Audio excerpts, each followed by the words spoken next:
গতকালকে তফসিল আমরা প্রথমে 28 তারিখ দিয়েছিলাম, এবং এটি আসলে আমাদের অজানা ছিল যে পূজার যে একটি বিষয় এখানে আছে সনাতন ধর্মাবলম্বীদের।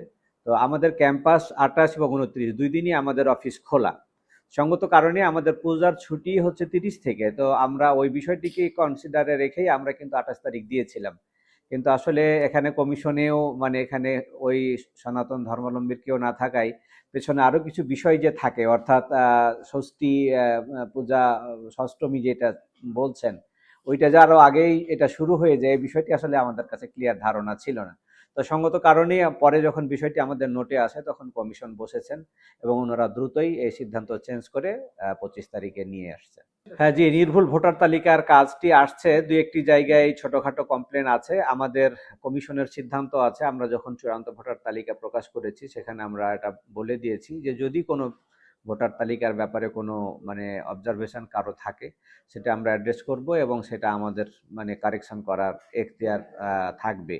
তো সঙ্গত কারণে সেগুলো নিয়ে আমরা কাজ করছি, ওটা আমাদের মানে পরিচ্ছন্ন হয়ে যাবে এক। আর দুই নাম্বার হলো ভোটার তালিকায় মানে ছবি সংযোজনের বিষয়টি আমাদের কাছে আসছে, আমরা ওটার কাজ আমরা করব এবং আমাদের চূড়ান্ত সিদ্ধান্ত যেটা আমরা পাবলিকলি আমরা এটা মানে প্রকাশ করব না।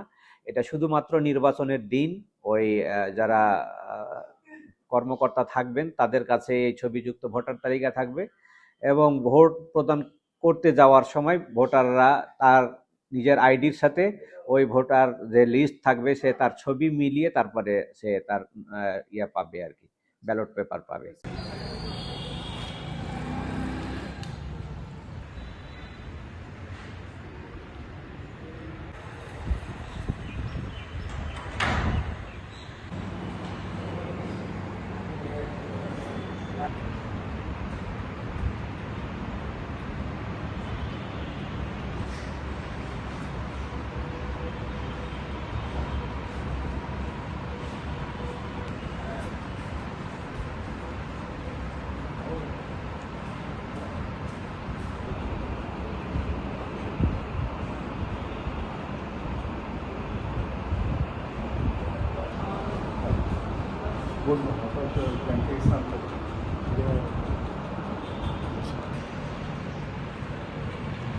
ভালো আছেন?